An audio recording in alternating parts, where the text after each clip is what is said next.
మాకైతే ఖాయంగా కనపడుతోంది. గవర్నమెంట్ వస్తుంది, చాలా బాగా వస్తుంది.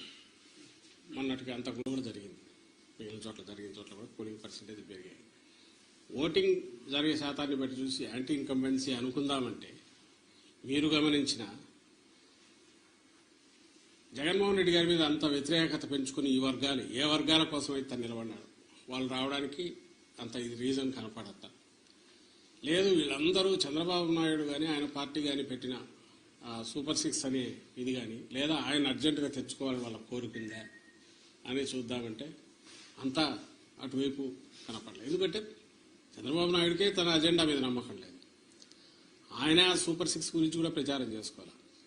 ఆయన ఎంతసేపు ఉన్నా జగన్మోహన్ రెడ్డి గారి మీద వ్యక్తిగతంగా దాడులో లేదా వివేకానంద రెడ్డి హత్యను ఇంకా గొడ్డలు అనడము, ఇంకోటి కుటుంబం దీన్ని వాళ్ళకి సంబంధించిన కుటుంబ సమస్యలు తీసుకొచ్చి పెట్టడము, లేదు లాస్ట్లో ల్యాండ్ టైటిలింగ్ యాక్ట్ అని ఇంకోటి తీసుకొచ్చి ఒక అర్థం లేని ఇది దేన్నైతే వాళ్ళు ఆ రోజు సపోర్ట్ చేశారు, దేన్నైతే ఈరోజు ఐ థింక్ నీతి ఆయోగ్ వాళ్ళ దాంట్లో కూడా ఉంది, దాన్ని ఒక ఇష్యూ కింద చేసి ఆయన ఇచ్చిన హామీలే గట్టిగా చెప్పుకోలేని వచ్చాడు. ఎందుకంటే ఆయనకే నమ్మకం లేదు. ఇంతకుముందు కూడా చెప్పాం, అది హామీలను అమలు చేస్తాడే నమ్మకం జనానికి లేదని, ప్రజలకు లేదని. అది ఆయనకు అవగాహన ఉంది కాబట్టి అది వదిలేసి కేవలం వైఎస్ఆర్ కాంగ్రెస్ పార్టీని లేదా వైఎస్ఆర్ కాంగ్రెస్ పార్టీ నాయకులను అందరికంటే ముఖ్యంగా జగన్మోహన్ రెడ్డి గారిని వ్యక్తిగతంగా దూషిస్తూ మొత్తం వాళ్ళ క్యాంపెయిన్ అంతా దాంట్లో నడిచింది. సో ఆ నేపథ్యంలో ప్రజలు ఆయన ఇచ్చిన హామీల మీద నమ్ముకొని వచ్చింటున్నారు అనడానికి అది కనపడట్లా. ఉంటే ఆయనే చెప్పేవాడు దాని గురించి, వాళ్ళు దాని గురించి మాట్లాడేవాడు.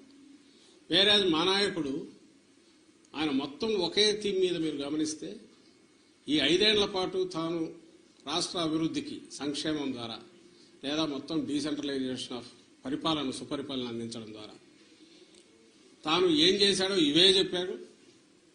ఇవి కంటిన్యూ కావాలా అనుకుంటే నన్ను దీవించండి అని అడిగాడు. ఈ థీమ్ బలంగా కంటిన్యూస్ జనంలోకి వెళ్తూ వచ్చింది. మేము ఎప్పుడు చెప్తుండేవాళ్ళం కదా, 87% లబ్ధిదారులు ఏదో ఒక రూపంలో బెనిఫిట్ పొందిన వాళ్ళందరూ అవును ఇది నిజం అనుకున్నారు. కరెక్టే కదా, ఇది కంటిన్యూ అయితే మా బతుకుల్లో ఇంకా మెరుగైన మెలుపు వస్తుంది, మేలు మలుపు వస్తుంది, ఇంకా వెలుగు పెరుగుతుంది, కుటుంబం అభివృద్ధి జరుగుతుంది అని వాళ్ళు నమ్మారు. ఏదైతే హోప్ పెట్టుకున్నామో వాళ్ళు ఓన్ చేసుకున్నారు ఈరోజు. అది కనపడుతుంది. అంటే మా దాంట్లో ఇది క్రిస్టల్ క్లియర్గా ఒక వ్యాలిడ్ రీజన్ కనపడుతుంది.